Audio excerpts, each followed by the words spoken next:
अब हम पढ़ने वाले हैं defer tax in some special cases.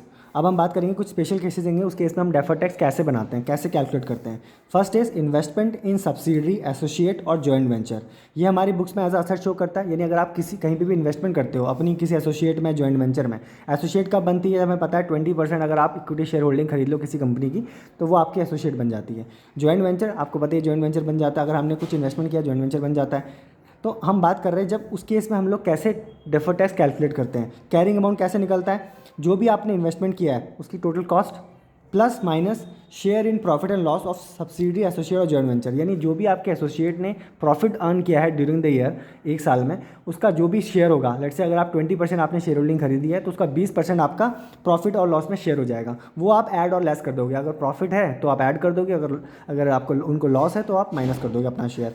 तो उससे आपका कैरिंग अमाउंट आ जाएगा एज पर बुक्स। और जो टैक्स बेस होगा वो आपका इन्वेस्टमेंट कॉस्ट ही रहेगा, उसमें कुछ हम plus minus share in profit नहीं करेंगे। बिकॉज जो ये share in profit and loss है ये सिर्फ इंडियस का ट्रीटमेंट है, सिर्फ बुक का ट्रीटमेंट है।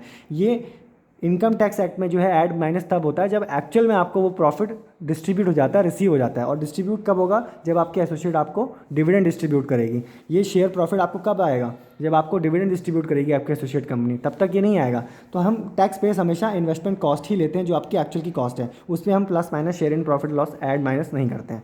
तो कैरिंग अमाउंट रहेगा ये ऊपर वाला investment cost plus minus share in profit, और टैक्स बेस रहेगा इन्वेस्टमेंट कॉस्ट जो आपका ऑलरेडी है। ठीक है। और आपको पता है ये असेट आपकी बुक्स में असेट शो कर रहा है आपके सेपरेट फाइनेंशियल स्टेटमेंट में। अब असेट के केस में अगर कैरिंग अमाउंट टैक्स बेस से ज़्यादा है तो डीटीएल बनाते हैं हम लोग, और कैरिंग अमाउंट अगर लेस देन टैक्स बेस है तो हम डीटीए क्रिएट करते हैं। ठीक है। तो ये तो होगी एसोसिएट जॉइंट वेंचर की बात। और लिख रहा है एक नोट भी पढ़ लेते हैं हम, इसमें लिखा है इन्वेस्टमेंट इन सब्सिडरी। अगर इन्वेस्टमेंट इन सब्सिडरी है तो आप कोई भी डिटेल नहीं रिकग्नाइज करोगे on temporary difference as a parent company. क्यों? क्योंकि जो पेरेंट कंपनी होती है उसके पास कंट्रोल होता है। कंट्रोल कैसे? सब्सिडरी कब बनती है? जब हमें पता है हमारे पास 50% से ज़्यादा के इक्विटी शेयर्स हम लोग खरीद लेते हैं तो सामने वाली कंपनी हमारी सब्सिडरी बन जाती है, हमारे पास पूरा कंट्रोल हो जाता है उस कंपनी का। अब हमारे पास कंट्रोल आ गया तो उस केस में क्या होगा? मैंने कहा ना, इनकम टैक्स एक्ट वाले कब इस share in profit and loss को आपकी इनकम मानेंगे? जब एक्चुअल में आपको डिविडेंड डिस्ट्रीब्यूट होगा। और यहाँ पर पेरेंट कंपनी के पास जब सब्सिडरी का पूरा कंट्रोल है तो पेरेंट कंपनी पूरी तरह से डिसाइड कर लेगी कि भाई सब्सिडरी वालों को कि वो कब डिविडेंड डिस्ट्रीब्यूट करे या ना करे। अगर मान लो मैंने यहाँ पर plus minus share in profit कर दिया, ठीक है, 2 लाख का। अब मैं अपनी सब्सिडी में मेरा पूरा कंट्रोल है और सब्सिडी से मैं कभी वो प्रॉफिट डिस्ट्रीब्यूट ही ना करवाऊँ, डिविडेंड डिस्ट्रीब्यूट ही ना कराऊँ, तो ऑब्वियसली बात है वो जो डिटेल क्रिएट हुआ है बुक्स के अंदर वो कभी रिवर्स ही नहीं होगा। समझ रहे हो? तो जब रिवर्स ही नहीं होगा तो फिर इसको बनाने का कोई फ़ायदा नहीं है, क्योंकि यहाँ पर पेरेंट कंपनी के पास पूरा का पूरा कंट्रोल है सब्सिडरी का कि भाई वो पूरी तरह से उसको कंट्रोल कर रही है। और सामने वाली कंपनी अगर डिविडेंड डिस्ट्रीब्यूट नहीं करेगी तो टैक्स बेस हमेशा इन्वेस्टमेंट कॉस्ट ही रहेगा। तो ये फ्यूचर में जो डीटीएल है वो कभी रिवर्स ही नहीं हो पाएगा। इसलिए बोला कि भाई अगर जब रिवर्स ही नहीं हो पाएगा तो आप डिटेल क्रिएट ही मत करो in case of invest subsidiary. देखो सब्सिडरी कब बनती है? 50% से ज़्यादा का इक्विटी शेयर खरीद लो आप तो आपकी सब्सिडरी बन जाती है, तो उस केस में पूरा कंट्रोल आ जाता है। बट जब एसोसिएट होती है उस पर सिर्फ 20% का है, आप पे कंट्रोल नहीं है, सिर्फ 20% है। तो वो तो जब चाहे डिस्ट्रीब्यूट करेगी तो उससे में आपका टैक्स बेस बन जाएगा और फिर वो आपका रिवर्सल हो जाएगा जो भी आपने डिटेल क्रिएट किया बुक्स के अंदर। तो ये हो गया फर्स्ट पॉइंट। ठीक है। अब बात करते हैं सेकंड स्पेशल केस की। ये बात करता है असेट टेकन ऑन लीज। देखो जब आप असेट लेते हो लीज पर तो आपको पता होगा इंड एस 116 जो लीजेस की बात करता है वो कहता है अगर आप असेट लीज पे लेते हो तो जो लेसी है जिसने असेट लीज पे लिया है वो अपनी बुक में एक आरओयू असेट क्रिएट करता है और लीज लायबिलिटी बनाता है। आरओयू असेट टू लीज लायबिलिटी। और आरओयू असेट को वो ऑब्वियसली बात है जो एसएलएम बेसिस पे जो है जितने नंबर ऑफ ईयर की लीज है उसके बेसिस पे उसको डेप्रिशिएट करता है। और लीज लायबिलिटी को वो हर साल जो है इंटरेस्ट एक्सपेंस बुक करके लीज लायबिलिटी बुक करता रहता है और लास्ट में उसको पे कर देता है। ठीक है। तो ये 2 बुक्स में क्रिएट करने होते हैं। अब मुझसे पूछा गया कि भाई कि आप अपनी जो असेट है जो आपने लीज पे ली है उसका कैरिंग अमाउंट बताओ। अब मेरे पास दो है यहाँ पर, आरओयू असेट का बैलेंस भी खड़ा है असेट का और लीज लायबिलिटी भी खड़ी है। तो मैं अब कैरिंग अमाउंट कैसे लूँ? तो इस केस में कैसे होगा? मैं असेट का कैरिंग अमाउंट लूँ या लायबिलिटी का कैरिंग अमाउंट लूँ? तो यहाँ पर क्वेश्चन आता है। इस केस में क्या करना है आपको, इन दोनों का नेट अमाउंट ले लेना है, यानी जो भी क्लोजिंग बैलेंस में होगा आरओयू असेट का on balance sheet date. Balance sheet date का मतलब है जो भी 31 मार्च यानी रिपोर्टिंग डेट होगी। लेट से अगर 23 है, 22-23 की बात करें तो 31 मार्च 2023, 31 मार्च 2023 को जो भी क्लोजिंग बैलेंस होगा आरओयू असेट का वो ले लेंगे हम लोग। लेट से अगर 12,000 है, ठीक है। और closing balance of lease liability का जो क्लोजिंग बैलेंस होगा on balance sheet date let's say वो 10,000 है। तो इन दोनों का डिफरेंस क्या हुआ? 2,000। तो 2,000 से हमारे पास असेट का कैरिंग अमाउंट आ गया। ठीक है। और टैक्स बेस ये हमेशा नील रहेगा। क्यों नील रहेगा? क्योंकि देखो यार, ये जो आरओयू एसेट और लीज लायबिलिटी ये सिर्फ आप इंडिया 116 के अकॉर्डिंग अपनी बुक्स में बनाते हो। इसका जो कोई भी इम्पैक्ट आपकी इनकम टैक्स एक्ट पे नहीं पड़ता। इनकम टैक्स एक्ट वाले आपका आरओयू एसेट या लीज लायबिलिटीज के अकॉर्डिंग आपको कोई डिडक्शन नहीं देते।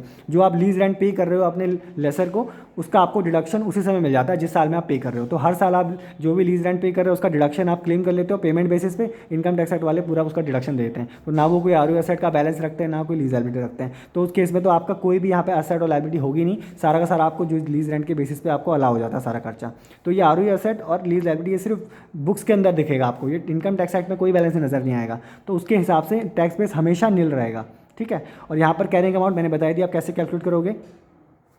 जो भी आपका क्लोजिंग बैलेंस है आरओयू एसेट का बैलेंस शीट डेट पे, लेस करो closing balance of lease liability. Difference amount पे जो भी आपका असेट आता है लायबिलिटी आता है वो आपका कैरिंग अमाउंट हो जाएगा। ये तो हो गया भाई असेट टेकर ऑन लीज। अब थर्ड केस बात करते हैं शेयर बेस्ड पेमेंट की। देखो यार, शेयर बेस्ड पेमेंट ट्रांजैक्शन क्या होती है आपको पता है। शेयर बेस्ड पेमेंट जो भी आप एक तरह से एम्प्लॉय बेनिफिट एक्सपेंस है।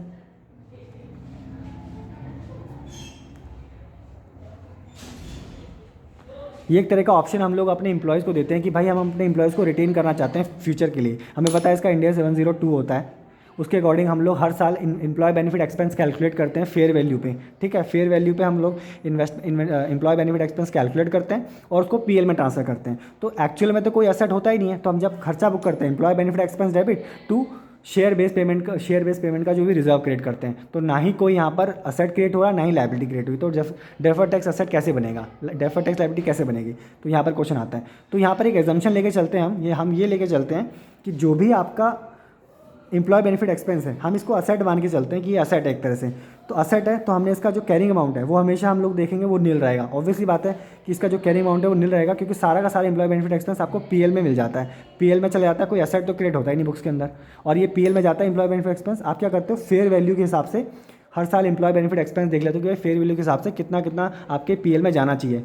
ठीक है। वो आप एम्प्लॉय बेनिफिट एक्सपेंस बुक कर देते हो। तो बुक्स में तो अगर मैं इसको एसेट मान के चलता हूँ तो इसका बैलेंस हमेशा नील रहेगा, क्योंकि ये सीधा पीएल में चला जाता है। तो असेट तो क्रिएट ही नहीं होता, तो कहाँ से कैरिंग अमाउंट होगा।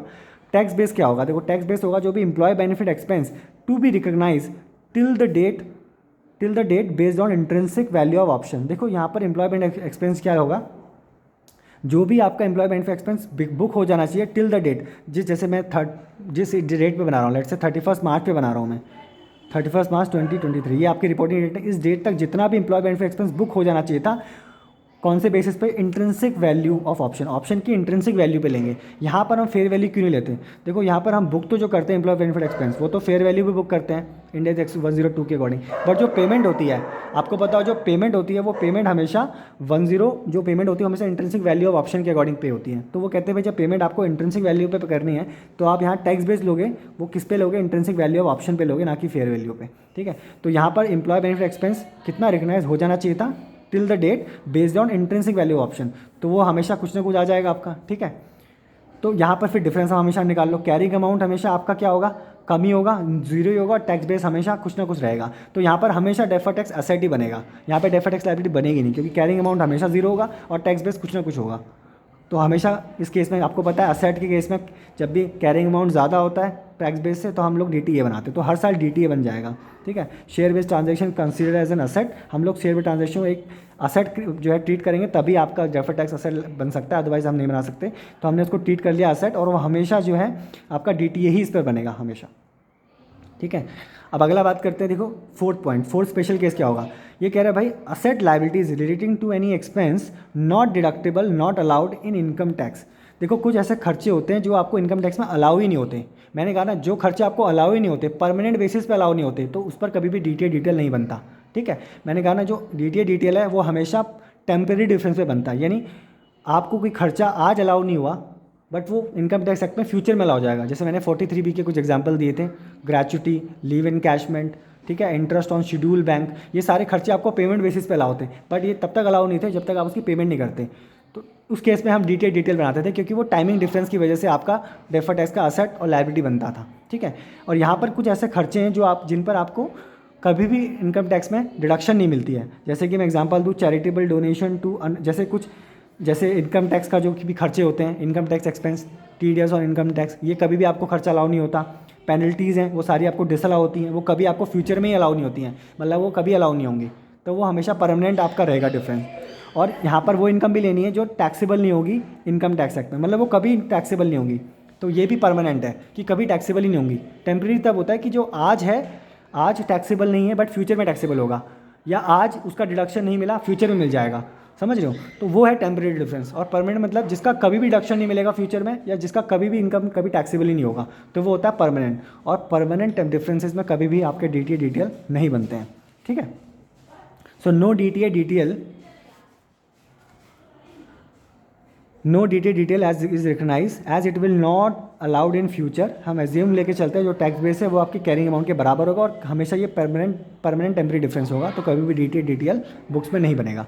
अब बात करते हैं फिफ्थ स्पेशल पॉइंट की, जो भी कैरी फॉरवर्ड लॉसेस हैं नीरज, जो भी कैरी फॉरवर्ड लॉसेस हैं वो सारे के सारे आपको उसका आपको DTA होगा, DTA आपको क्रिएट करना है। क्यों? क्योंकि ये सारे लॉसेस आपको फ्यूचर में जो है टैक्स का बेनिफिट देंगे, क्योंकि जब फ्यूचर में आपको कोई टैक्सेबल प्रॉफिट होगा तो उससे ये लॉसेस जो है एडजस्ट होंगे। आपको पता है भाई हम लोग इनकम टैक्स एक्ट में लॉसेस को कैरी फॉरवर्ड कर सकते हैं। बिजनेस लॉस अगर है तो उसको 8 साल तक हम कैरी फॉरवर्ड कर सकते हैं, ठीक है, ठीक है। स्पेकुलेशन के लॉसेस हैं तो ये अनलिमिटेड लाइफ के लिए स्पेकुलेशन के अगर लॉसेस हैं तो वो शायद 4 या 8 साल के अकॉर्डिंग कैरी फॉरवर्ड होते हैं, ठीक है। कैपिटल गेंस वगैरह हैं ये 4 साल तक कैरी फॉरवर्ड होते हैं। और depreciation and absorb depreciation unlimited life के लिए वो लोग कैरी फॉरवर्ड होता है। तो ये सारे कुछ खर्चे हैं जो कैरी फॉरवर्ड होते हैं आने वाले सालों के लिए। तो अगर मेरे पास इनकम टैक्स एक्ट में कुछ कैरी फॉरवर्ड लॉसेस पड़े हैं तो ये कैरी फॉरवर्ड लॉसेस आगे जाकर जो मेरा प्रॉफिट होगा टैक्सेबल प्रॉफिट उसको रिड्यूस करेंगे और मेरी टैक्स की सेविंग करेंगे। तो जब ये टैक्स की सेविंग करेंगे तो इसको मैं डायरेक्टली इन पर DTA बना लूँगा कि भाई कैरी फॉरवर्ड लॉसेस, लेट से अगर मेरे 30 लाख की कैरी फॉरवर्ड लॉसेस हैं और टैक्स रेट मेरा 30% है तो 9 लाख का मैं DTA क्रिएट कर लूँगा, मतलब 9 लाख का मुझे आगे टैक्स का बेनिफिट मिलने वाला है, तो आज मैं बुक्स में DTA क्रिएट कर लूँगा। तो ये हो गया फिफ्थ पॉइंट। बात करते हैं सिक्स्थ में मैट क्रेडिट। जो भी आपकी बुक्स में मैट क्रेडिट पड़ा है, मैट क्रेडिट क्या है भाई? ऑब्वियसली बात है, आपने मैट का सेक्शन पढ़ा हुआ है कि हमें इनकम टैक्स एक्ट के अकॉर्डिंग जो आपका टैक्स है वो 2 तरीके से कैलकुलेट होता है। एक tax as per normal provision और एक टैक्स कैलकुलेट होता है एज पर मैट प्रोविजन। जो भी आपका हायर होता है उस पर आप टैक्स पे कर देते हो और जो डिफरेंस होता है दोनों का उसका आपको मैट का क्रेडिट मिल जाता है, यानी इतने का आपको आगे फ्यूचर में जो भी बेनिफिट होगा वो मिल जाएगा। लेट से अगर फ्यूचर में आपका टैक्स बन रहा है ज़्यादा, मैट से ज़्यादा बन रहा है, तो आप उतने का बेनिफिट क्लेम कर सकते हो, मतलब उतने का टैक्स आपका सेव हो जाएगा, ठीक है। तो वो आपको उसका सेविंग मिल जाएगा टैक्स का। तो यहाँ पर मैट क्रेडिट सीधे सीधे आपका DTA रिकग्नाइज हो जाएगा।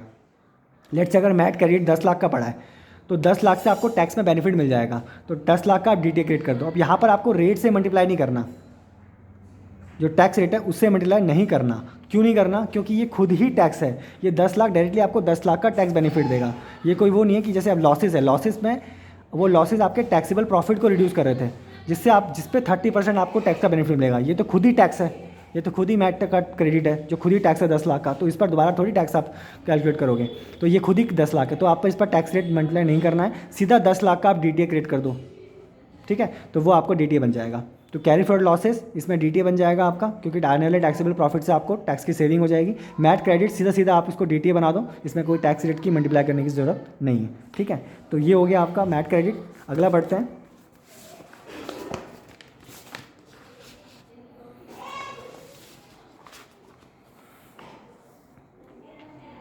Asset liabilities acquired in business combination. अब देखो असेट लाइबिलिटीज जब हम बिजनेस कॉम्बिनेशन में एक्वायर करते हैं, बिजनेस कॉम्बिनेशन का इंडेस है इंडेस 103, ठीक है।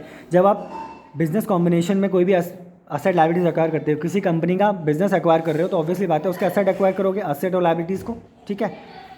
बोलते हैं हम बिजनेस है लेकिन एक्चुअल में असेट और लाइबिलिटीज एक्वायर करते हैं। तो जो भी नेट असेट होगा, हम जो नेट असेट टेक ओवर कर रहे हैं बिजनेस कॉम्बिनेशन में, उस केस में आप डेफर्ड टैक्स असेट और लाइबिलिटी कैसे क्रिएट करोगे? देखो जब भी आप बिजनेस कॉम्बिनेशन में कोई भी असेट लाइबिलिटीज एक्वायर करते हो तो आपको पता है जो भी सामने वाली एक्वायरी है, मतलब जिसको एक्वायर कर रहे हो, तो वो क्या करता है, एक्वायरी के जो भी असेट्स हैं और लाइबिलिटीज़ हैं उनको फेयर वैल्यू पर उठाता है, जो भी फेयर वैल्यू है उस दिन की। तो जो फेयर वैल्यू है उस दिन पर उसको जो है अपनी बुक्स में रिकॉर्ड करेगा और उस दिन पर एक्वायर करेगा। और जो फेयर वैल्यू है वो आगे से क्या ट्रीट की जाएगी, कैरिंग अमाउंट ट्रीट किया जाएगा बुक्स में। तो फेयर वैल्यू एक तरह से कैरिंग अमाउंट ही है, ठीक है। तो जब fair value greater than tax base है, ठीक है, ग्रेटर देन टैक्स बेस है, तो क्या बनेगा, DTL बनेगा, ठीक है, DTL क्रिएट होगा। आपको पता है ये असेट केस में अगर आपका कैरिंग अमाउंट ज़्यादा होता है टैक्स बेस है तो DTL बनता है, और अगर फेयर वैल्यू आपकी लेस देन टैक्स बेस है तो DTA क्रिएट होगा। और फेयर वैल्यू यहाँ पर आगे से कैरिंग अमाउंट ही ट्रीट की जाएगी, ठीक है, कैरिंग अमाउंट ही ट्रीट की जाएगी, तो वहाँ पर DTA क्रिएट होगा। तो DTA DTL will be recognise through goodwill and capital reserve. देखो यहाँ पर DTA DTL है वो आपका PL और OCI के थ्रू नहीं जाएगा, समझ रहे हो। बिजनेस कॉम्बिनेशन में जब भी DTA DTL हम बनाते हैं तो उसका जो भी DTA DTL क्रिएट होता है वो सीधा गुडविल में जाता है और कैपिटल रिजर्व में जाता है, ठीक है।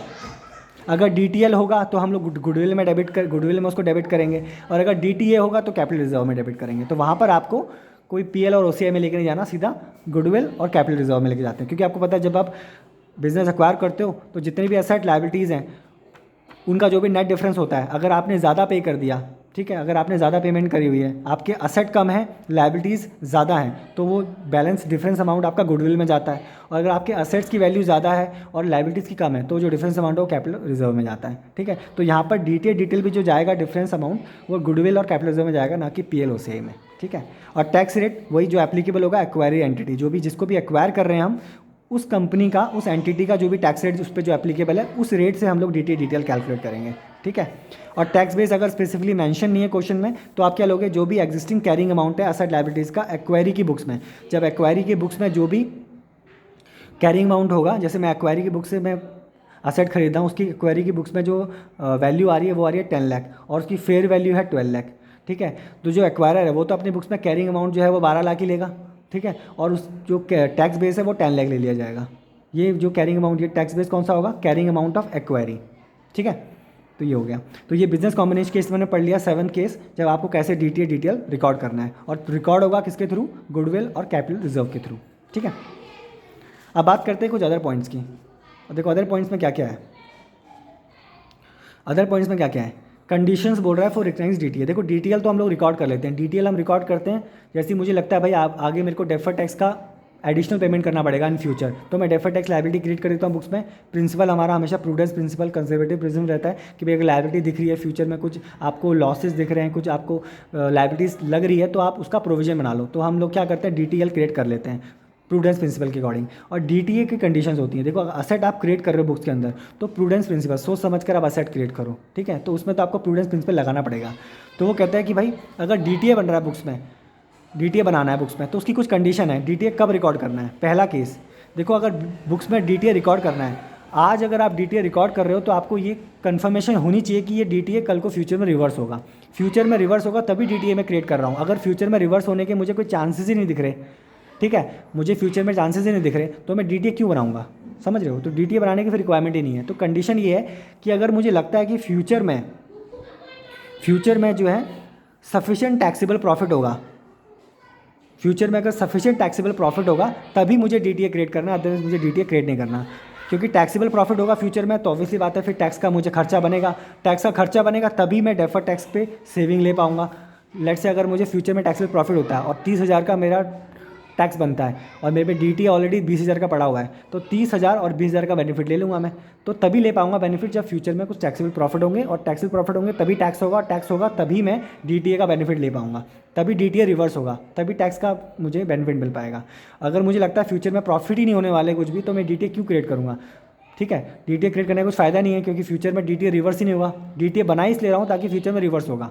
DTL हम बनाते इसलिए ताकि हमें जब कन्फर्मेशन है कि फ्यूचर में रिवर्स होंगे। नेक्स्ट इज, अगर एंटिटी को लगता है कि फ्यूचर में लॉस होने वाले हैं, कोई प्रॉफिट ही नहीं होंगे, तो वो फिर कैसे करेगी DTA को रिकॉर्ड। तो DTA रिकॉर्ड करने के 2 तरीके हैं, पहली priority, second priority. First priority क्या है भाई, फर्स्ट प्रायोरिटी में वो बोलता है कि भाई आप क्या करो, जो भी आपका डिडक्टिबल टैक्सेबल डिफरेंस है, ठीक है, वो और जो प्रॉफिट आपका आ रहा है that can be generated by implementing tax planning strategy minus cost of implementing such strategy. तो इन दोनों में से आप लोअर पे आप जो है DTA बना दो। एग्जाम्पल देखो, एग्जाम्पल देख लेते हैं।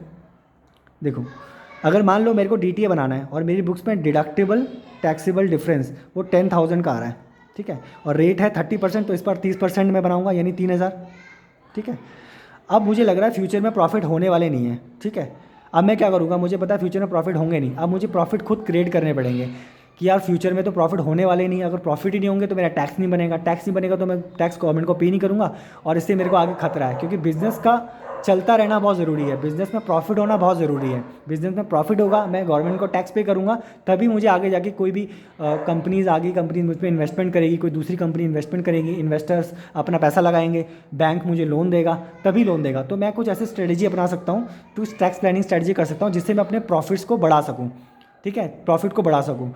जैसे लेट्स से अगर मैंने कुछ टैक्स प्लानिंग स्ट्रेटजी लगाई जिससे मेरा प्रॉफिट बढ़ गया 12,000 से, ठीक है, मैंने कुछ टैक्स प्लानिंग स्ट्रेटजी लगाई जो 12,000 से मेरा टैक्स, उसमें मेरा प्रॉफिट बढ़ गया, उसमें टैक्सेबल प्रॉफिट बढ़ गया। पर उस प्लानिंग को लगाने में, उस टैक्स प्लानिंग स्ट्रेटजी को लगाने में मेरी 2,000 की कॉस्ट, 3,000 की कॉस्ट भी आ गई लेट्स से। तो देखा जाए 3,000 की कॉस्ट आ गई, तो इसका तो मुझे टैक्स का सेविंग मिल जाएगा। तो नेट में देखूँ तो मेरा एक तरह से 9,000 का प्रॉफिट हो गया। ठीक है, 9,000 का प्रॉफिट मुझे फ्यूचर में होगा, समझ रहे हो, फ्यूचर में मुझे 9,000 का प्रॉफिट होगा जिस पर मैं 30% के हिसाब से टैक्स पे करूँगा, यानी 2,700। ठीक है, अब मुझे क्या बोला है कि भाई ये आपका आ गया, ठीक है। अब आपको क्या भरना है, देखो 3,000, आपको 2,700 का आगे आपको डी टैक्स, आप टैक्स पर पे करना पड़ेगा 2,700 का, और यहाँ पर आप डी कितने बनाने हो, 3,000 का। तो ये कह रहा है भाई फर्स्ट प्रायोरिटी ये रहेगी कि आपको पता है कि आपका जो प्रॉफिट है वो 9,000 का होने वाला है। तो आप उस केस में क्या करो, आप बनाओ जो अपना डी है वो बनाओ ही इन दोनों का लोअर, यानी 9,000 पे ही आप डी बनाओ, 9,000 पर ही आप डी बनाओ, क्योंकि 9,000 पे डी बनाओगे तभी इसका 30% आप देखो तो 2,700, आपको फ्यूचर में 2,700 का प्रॉफिट होगा और 2,700 का आपका डी है, तो ये 2,700 रिवर्स हो जाएगा। ठीक है, अगर मैं 3,000 का बनाता हूँ तो कुछ बेनिफिट नहीं है उसका, क्योंकि 3,000 का बनाऊंगा तो 2,700 का रिवर्स हो पाएगा, 300 का फिर से पड़ा रहेगा। तो मैं बनाऊँ ही कितना, इन दोनों का लोअर, जितना भी डिडक्टेबल टैक्सेबल डिफरेंस है और जितना मेरा प्रॉफिट जो मैंने टैक्स प्लानिंग स्ट्रैटेजी के थ्रू बनाया है और उसमें जो भी कॉस्ट आई है उन दोनों का डिफरेंस, यानी नेट 9,000। तो 9,000 और 10,000 दोनों का लोअर है, यानी 9,000 पर ही मैं डी बनाऊंगा, क्योंकि उतने का ही मेरे को पता है फ्यूचर में रिवर्स हो पाएगा। जो रिवर्स ही नहीं हो पाएगा तो मैं उस पर डी क्यों बनाऊंगा। तो ये हो गया फर्स्ट प्रायोरिटी। सेकंड प्रायोरिटी क्या बोलती है भाई, सेकंड प्रायोरिटी वो कहता है भाई अगर आपकी बुक्स में DTL नज़र आ रहे हैं, जैसे आपके उसमें नज़र आ रहा है DTL, लेट से आपके इसमें DTL नज़र आ रहे हैं 9,000 के, और DTA आ रहा है आपकी बुक्स के अंदर 4,000 का। आपको पता है कि जो 9,000 के DTL है ये आप आने वाले 3 सालों में इसको रिवर्स कर दोगे। ठीक है, ये आने वाले 3,000 में रिवर्स हो जाएगा। तो यानी आने वाले 3 सालों में 3,000 का आपको टैक्स, एडिशनल टैक्स पे करना पड़ेगा, 3,000 3,000 3,000। ठीक है, और जो DT है ये आपको लग रहा है आने वाले 4 सालों में ये रिवर्स होगा, यानी 1,000 1,000 1,000 और आगे भी 1,000 आएगा। ठीक है, तो आप क्या करो, इन दोनों का जो भी लोअर है उस पर DTA बना लो। ठीक है, तो फर्स्ट ईयर में तो देखो 3,000 और 1,000 का DTA बना लूँगा मैं, क्योंकि 3,000 का मुझे एडिशनल टैक्स पे करना है और 1,000 का मैं DTA बना लूँगा, तो ऑब्वियसली बात है रिवर्स हो जाएगा। तो 3,000 का तो प्रॉफिट रिवर्स हो गया, 1,000 का DTA रिवर्स हो गया। ठीक है, नेक्स्ट ईयर भी 1,000 से रिवर्स हो सकता है, उससे नेक्स्ट ईयर भी 1,000 से रिवर्स हो सकता है। फोर्थ ईयर में मेरा DTL कुछ होगा ही नहीं, DTL रिवर्स ही नहीं हो पाएगा, क्योंकि सारा DTL रिवर्स हो चुका है और प्रॉफिट मुझे वैसे ही कुछ नहीं होना। ठीक है, मैंने पहली कंडीशन तो बताई थी ना, प्रॉफिट तो वैसे ही कुछ नहीं होना, पर जो DTL है वो मेरा आने वाले 3 साल में रिवर्स हो गया। ठीक है, और चौथे साल में मेरा DTL कुछ बचा ही नहीं, अब DTA मेरा 1,000 से और बचा हुआ है। ठीक है, तो 1,000 से DTA बचा हुआ है फोर्थ ईयर में, और DTL फोर्थ ईयर में कुछ है ही नहीं, तो उन दोनों का लोअर क्या होगा, 0 यानी निल। तो फिर मैं फोर्थ ईयर में DTA कुछ बनाऊंगा ही नहीं, क्योंकि आने वाला टाइम में वो रिवर्स ही नहीं होगा। ठीक है, तो ये होगी सेकंड प्रायोरिटी। तो ये दोनों प्रायोरिटी के हिसाब से आप लोग DTA क्रिएट करोगे बुक्स के अंदर। ये कंडीशन है DTA को बुक करने की। DTL तो आपको बुक कर ही लेना चाहिए, क्योंकि DTL तो एक तरह से लायबिलिटी है, वो तो आप कंजर्वेटिव प्रिंसिपल के अकॉर्डिंग आपको बुक करनी होती है, बट DTA को बुक करने की कंडीशन है भाई असेट तभी क्रिएट करो जब आपको लगता है ये फ्यूचर में आपको इस असेट का बेनिफिट मिल जाएगा, यानी आने वाले टाइम में फ्यूचर में प्रॉफिट होंगे तो टैक्स बनेगा तभी उसका DTA का बेनिफिट आप ले पाओगे, यानी डेफर्ड टैक्स असेट आप लोग रिवर्स कर पाओगे। जब मुझे लगता है फ्यूचर में प्रॉफिट ही नहीं होने वाले, लॉस मेकिंग ही होने वाली कंपनी, तो DTA बनाने का कुछ फ़ायदा ही नहीं है, कुछ लॉजिक ही नहीं है। ठीक है, तो ये हो गया अदर पॉइंट्स में। अब बात करते हैं लास्ट, जो आपका लास्ट पॉइंट होंगे आप,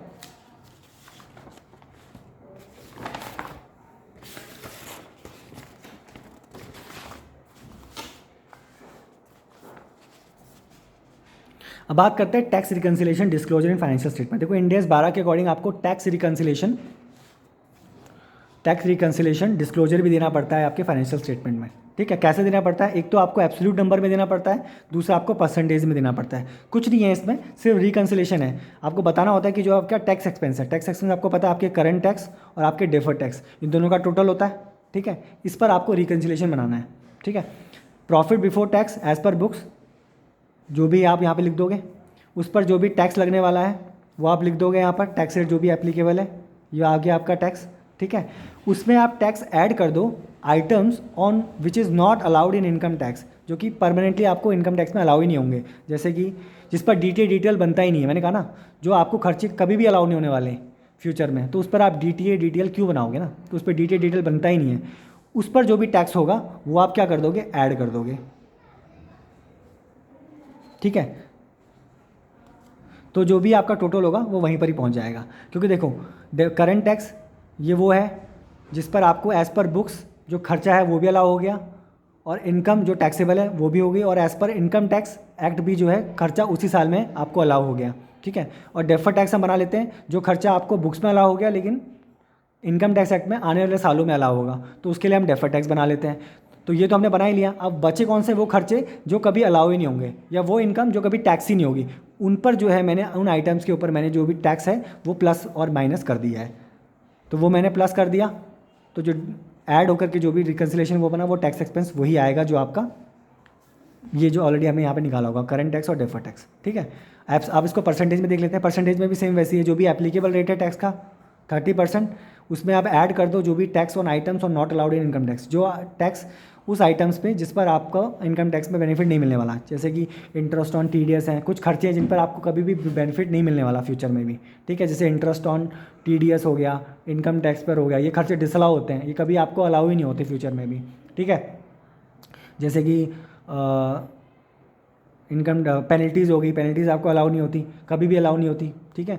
तो इनके ऊपर जो भी टैक्स आ रहा है divide by profit before tax as per books into 100, तो ये रेट आप यहाँ पर ऐड कर दो, तो जो भी एवरेज इफेक्टिव रेट है वहीं पर ही पहुँच जाओगे। एवरेज इफेक्टिव रेट जो भी टैक्स एक्सपेंस है, current tax plus deferred tax divide by PBT into 100, तो ये आपका एवरेज इफेक्टिव रेट है, तो यहीं पर ही आप पहुँच जाओगे। तो ये रिकन्सिलेशन का डिस्क्लोजर आपको देना पड़ता है इंडियस 12 के अकॉर्डिंग फाइनेंशियल स्टेटमेंट में। एक एब्सोल्यूट नंबर में देते हो आप, सेकेंड आप परसेंटेज पे देते हो, ठीक है। दोनों में आपने कैलकुलेट कर लिया। अब लास्ट जो इसका टॉपिक है, वो लास्ट पॉइंट है, वो है आपका ऑफसेट। अब अपनी करंट टैक्स लायबिलिटी और current tax asset, current tax liability और असेट, करंट टैक्स असेट मतलब एडवांस टैक्स जो भी पे किया है, करंट टैक्स लायबिलिटी जो भी आपका प्रोविजन बन रहा है टैक्स का, ठीक है। क्या है आप इनको आप ऑफसेट कर सकते हो, या जो भी डेफर टैक्स असेट बन रहा है, डेफर टैक्स लायबिलिटी बन रहा है, क्या इनको ऑफसेट कर सकते हो? जी हाँ, बिल्कुल कर सकते हो। कब कर सकते हो? जब आपके पास लीगल एनफोर्सिबल राइट है to set off these assets और लायबिलिटीज़, ठीक है। ऑब्वियसली बात है, आप तभी इसको सेट ऑफ कर पाओगे जब आपके पास लीगल एनफोर्सिबल राइट है। वो कब होगा? क्योंकि देखो यार, करंट असेट और करंट लायबिलिटी, लेट से अगर मुझे इनकम टैक्स अथॉरिटी को मैंने एडवांस टैक्स 12 लाख का पे किया है और जो लायबिलिटी है वो मेरी 10 लाख की बुक्स में शो हो रही है, तो मैं ये दिखाने के बजाय कि भाई मैं एडवांस टैक्स दिखाऊँ 12 लाख का और करंट लायबिलिटी दिखाऊँ 10 लाख की टैक्स की, इससे अच्छा मैं नेट टैक्स ना दिखाऊँ कि भाई 2 लाख का मुझे टैक्स एडिशनल मैंने जो है एडवांस टैक्स पे किया है, तो वो मैं एज अ असेट दिखा दूँ। तो इन दोनों को सेट ऑफ कर सकता हूँ मैं, ठीक है, वो मुझे अलाउड है, तो वो आप कर सकते हो, इसमें कोई दिक्कत नहीं है, ठीक है। बस ये है कि सेम टैक्स अथॉरिटी द्वारा हम दोनों लगनी चाहिए, असेट भी और लायबिलिटी, टैक्स असेट और टैक्स लायबिलिटी दोनों सेम अथॉरिटी से लगेगी, तभी आप उसको सेट ऑफ कर सकते हो, ठीक है।